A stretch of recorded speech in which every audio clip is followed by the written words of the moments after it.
Hare Krishna. Today we are going to revise and summarize chapter number 9 of Bhagavad Gita. And the title of this chapter is Rajguhya Yoga, or Yoga through the most confidential knowledge.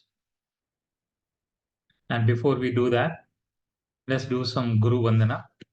Om Gyan Timridandasya Gyananjan Shalakya Chakshurunanitam Yen Tasmai Shri Guruve Namaha.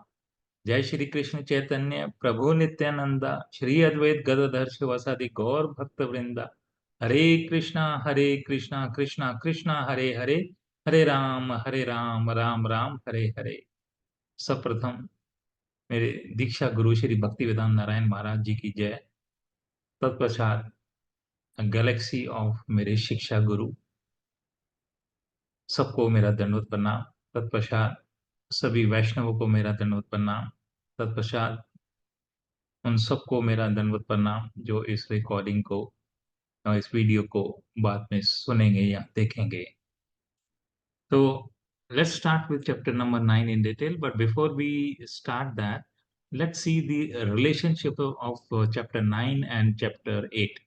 In chapter 8 we had learned about bhakti yoga, that bhakti yoga is the most prominent of all the yogas, and there we had also learned that to become a Ananya Yoga, Ananya Bhakta is the utmost aim of every Vaishnav. And it's chapter number 9, we are going to learn and understand how to become a Ananya, devotional, spiritual Bhakta. So it starts with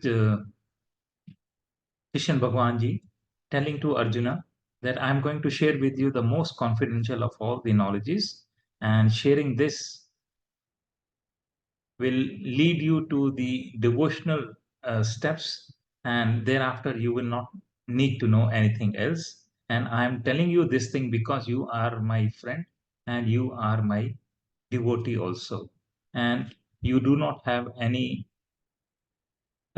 what you call sin in your mind, and you do not have any negative thoughts about me. So therefore, I am going to relate this knowledge to you, and such knowledge will liberate you from the miseries of the material world.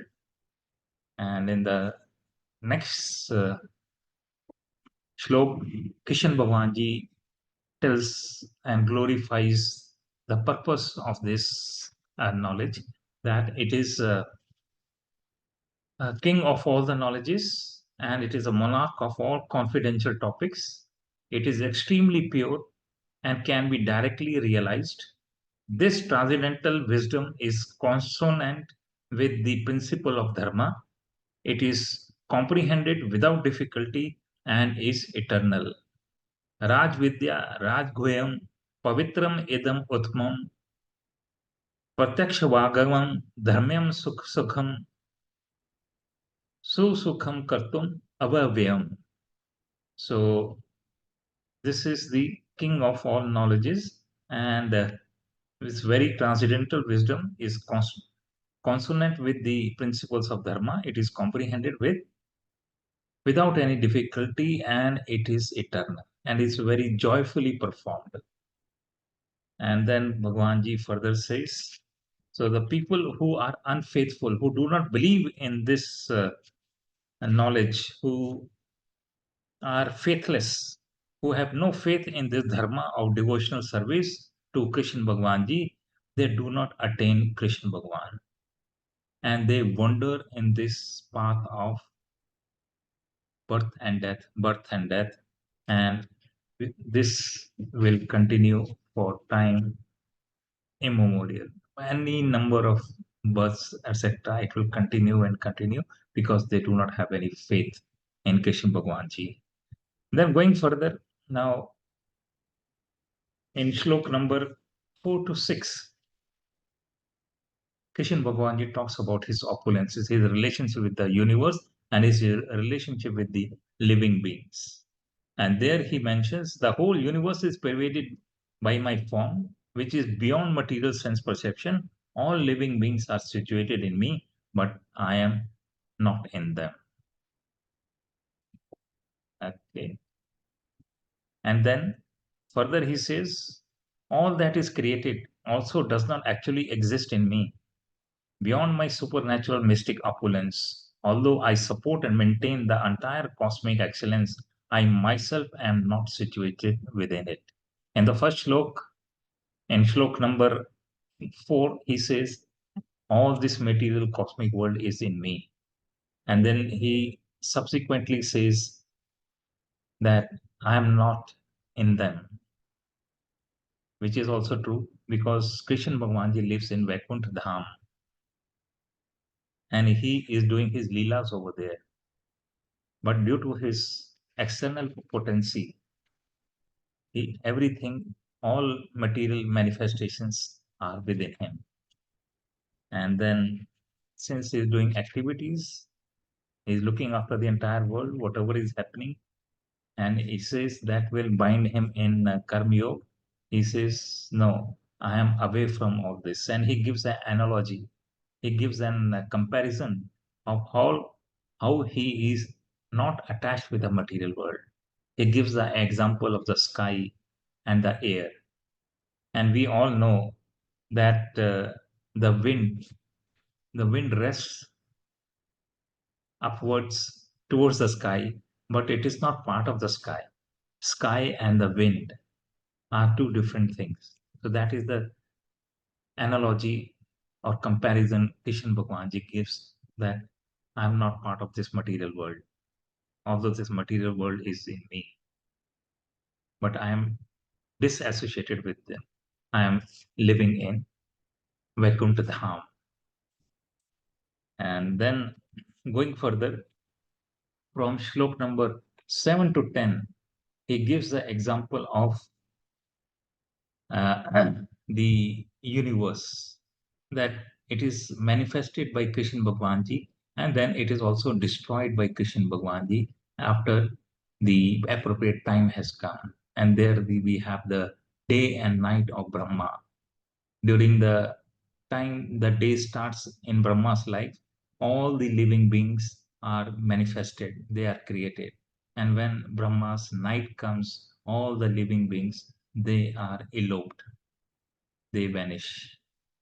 And then in the subsequent day again, all the living beings, they get their own different bodies according to their karmas, what they have done in the previous births. So this life cycle goes on and everything is done by Krishna Bhagwanji. So this is the most confidential knowledge he is revealing in chapter number 9 in Bhagavad Gita. So here he has described how he creates and he destroys the universe. And then he says the world cannot control him. The world cannot wind him. And he is the very important information he gives, that he is the ultimate supreme director of whatever is happening in the universe. Even if the blade of the grass has to move, it has to move with the permission of the director of the whole universe, that is Krishna Bhagwanji. So this is what we learn over there. And then finally in shlok number 10, he gives a very, very important information. He says, under my direction, my external potency gives birth to this cosmic manifestation with its moving and non-moving living beings. For this reason, the material world is created again and again.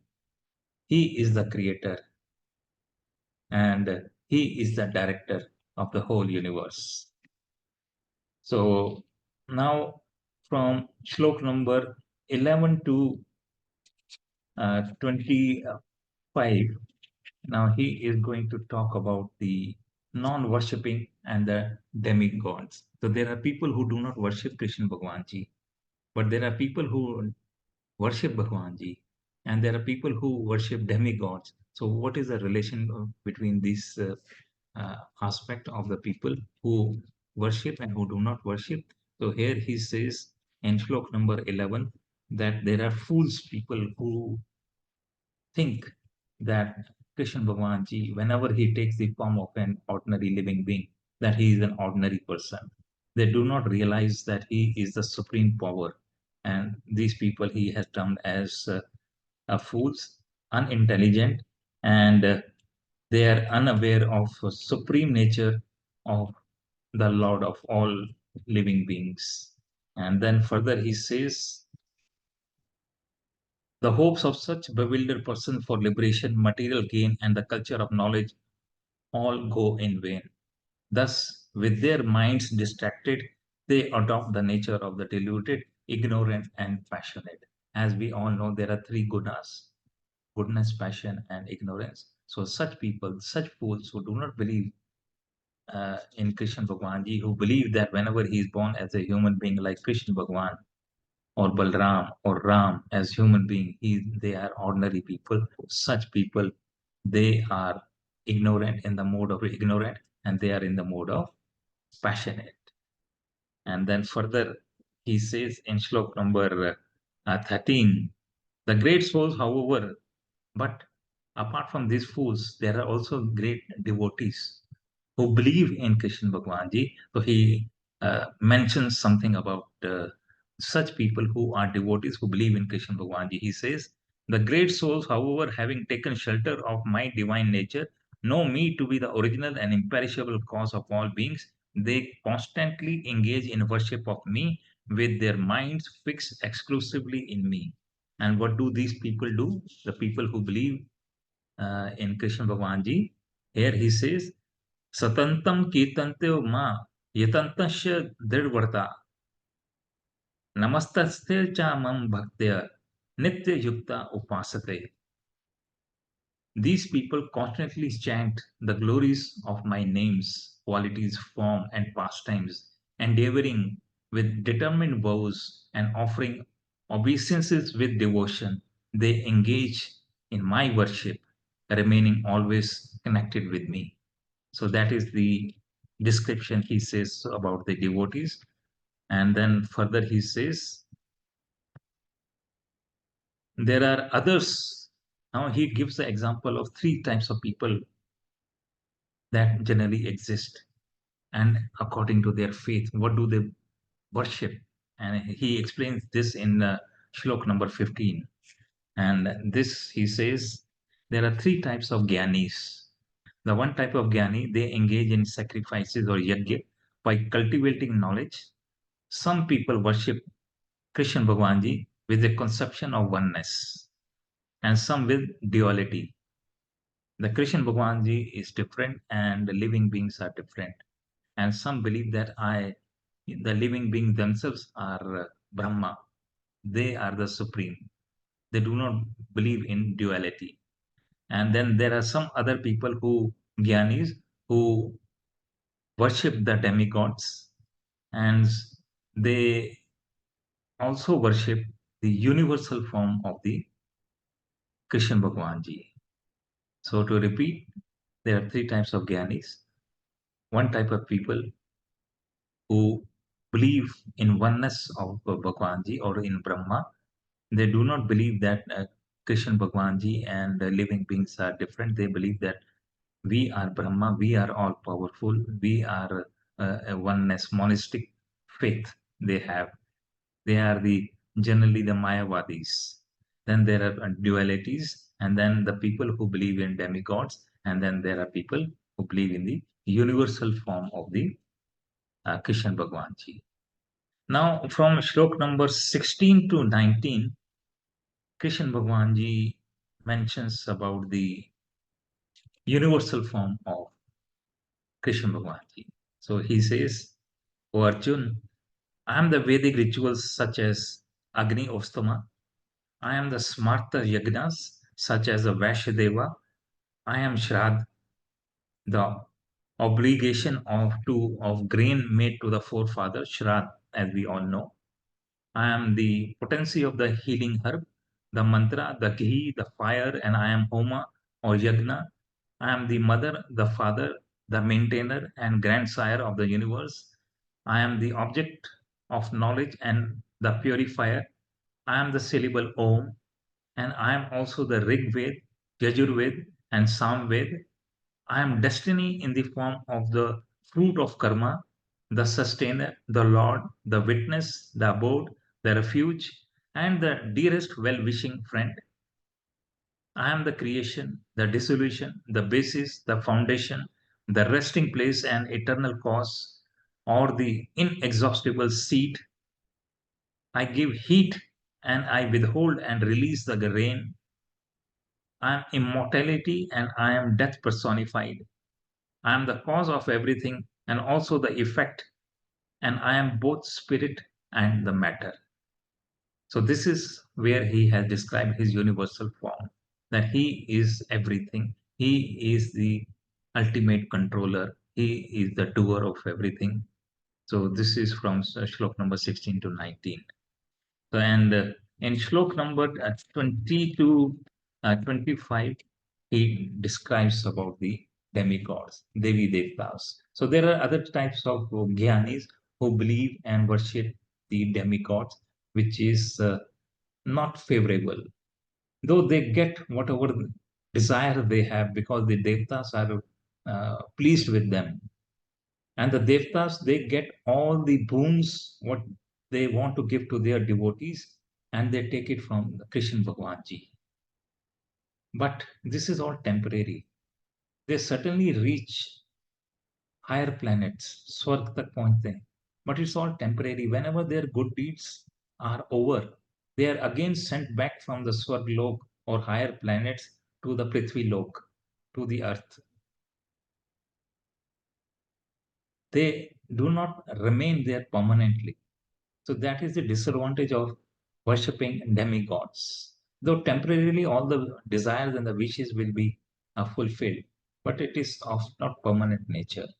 So here from 20 to 25, Kishan Bhagwanji talks about the demigods. He says, those who are devoted to the fruitive activities as described in the three Vedas worship me as Indra or other demigods by performing yajna. Having become free from sins by drinking the som juice, the remnants of the yajna, they pray for entrance into the heavenly planets. When they attain the planet of Indra by virtue of their pious deeds, they enjoy the celestial pleasures of the demigods.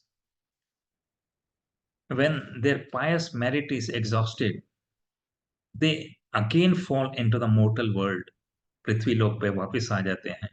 Having enjoyed the pleasures of the immense celestial realm, higher planets को immense pleasures उन्होंने enjoy कर लिया. In this way, those who desire sense pleasures and who perform fruitive activities as described in the three Vedas receive only repeated birth and death within this material world. So that is what you get when you worship the demigods. Further, Bhagwanji says, however, for those who are devoid of material desires, who are always absorbed in thoughts of me, and who always worship me completely with one pointed devotion or ananya bhakta, I myself carry their necessities and preserve what they have. Very, very, very important shlok. He says, all those people who worship me with total focus mind, what do I do? I myself carry for them all their necessities, whatever they need. I myself provide them whatever they need. I take it on myself and I preserve whatever they already have, whatever bhakti they have already done, whatever good thing they have done. It should not fall down.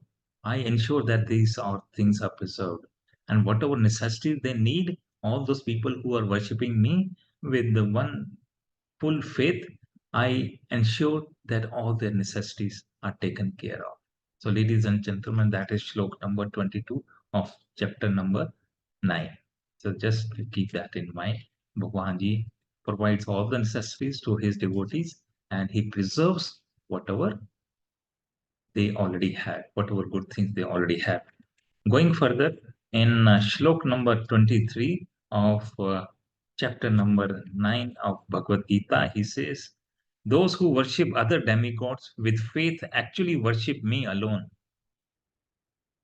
But in a way that is unauthorized. And going further, and in slok number 24, he says, I am the only master enjoyer of all the sacrifices. But those who do not recognize my transcendental body fall down and repeatedly wander in the cycle of birth and death. Whoever does not have faith in me, he repeatedly falls down in the repeated cycle of birth and death. Now, Shlok number 25 is very important. And in this, he says that those who worship the demigods go to the planets of the demigods. Those who worship the forefathers go to the planets of the forefathers. And those who worship the spirits go to the planets of the spirits. Ghost, भूत प्रेतों में, whoever have faith, they go to the planets of the Bhut Pret or the ghosts or the spirits. And finally, those who worship me or Kishan Bhagwan Ji will surely come back to me. So that is also very important shlok number 25 of Bhagavad Gita.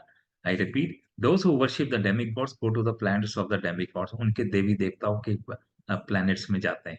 Those who worship the demigods go to the planets of the demigods. Those who worship the forefathers go to the planets of the forefathers. Those who worship the ghosts or the spirits go to the planets of the ghosts and the spirits.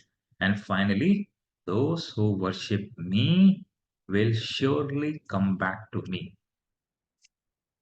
So now we move on to the last section of the chapter number 9, and this is about devotional yoga, bhakti yoga.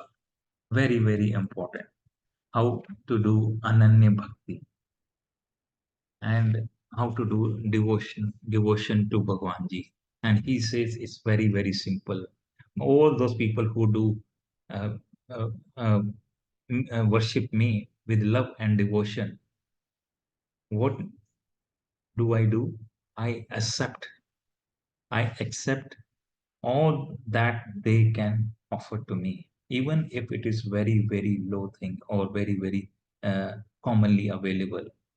Whatever they offer me, for example, a leaf, a flower, a fruit, or a water, if they offer me with love and affection, I will certainly accept it. This shlok is also very, very important. Patram pushpam phalam toyam ye me bhaktya prayachati tad aham bhakti uparatam asnami prayatatmana. If any pure hearted devotee offers me a leaf, a flower, a fruit, or a water with love and devotion, I will surely accept it, that gift. And further, Bhagwanji says that, son of Kunti, whatever activities you perform, whatever you eat, whatever you sacrifice and give in charity, and whatever austerities you perform, offer them all to me. That is the way to do devotion.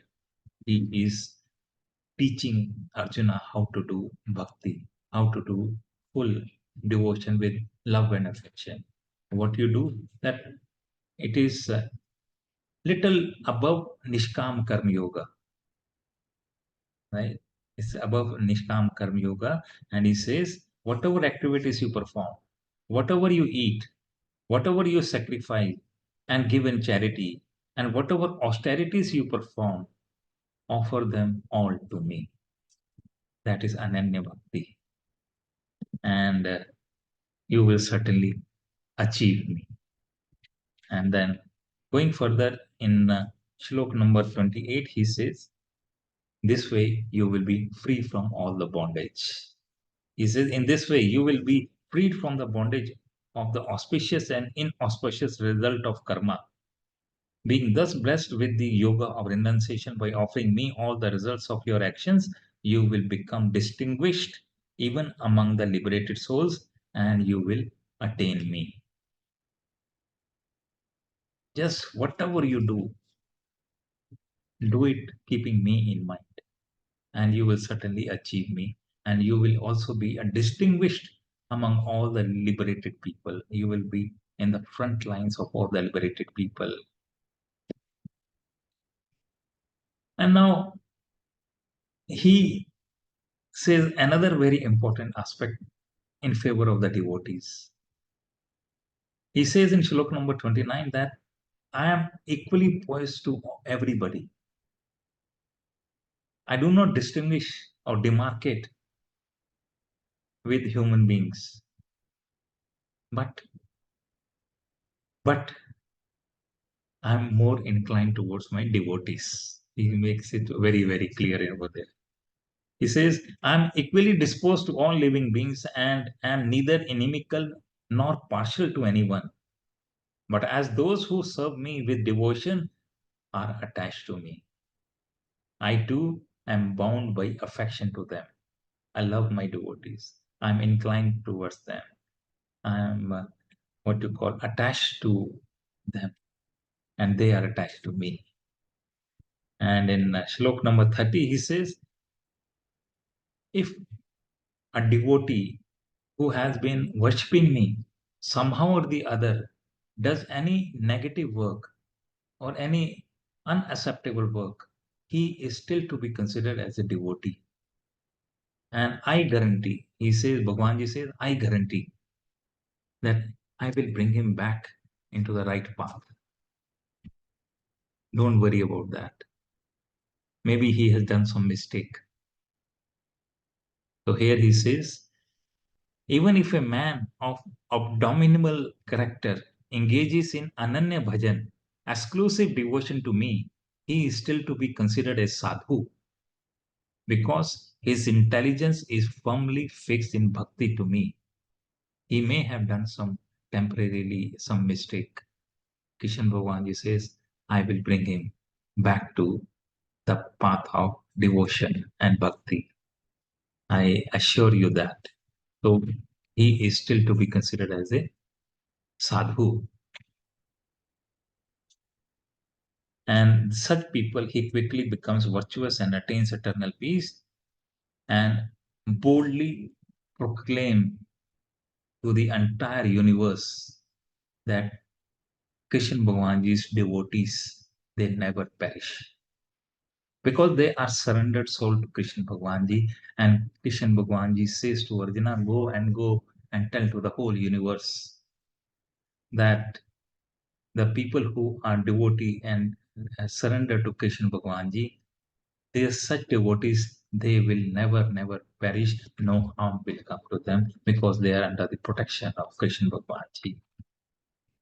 And then further, Bhagwanji says, by taking shelter of me, even low born women, merchants, Sudras, or whoever are certain to attain the supreme discrimination, it doesn't make any difference whether you are born in a low caste family or in a poor family or in a Shudra family or in a Vyas or a what you call Kshatriya family and you are not born in a Brahman family, it does not matter at all.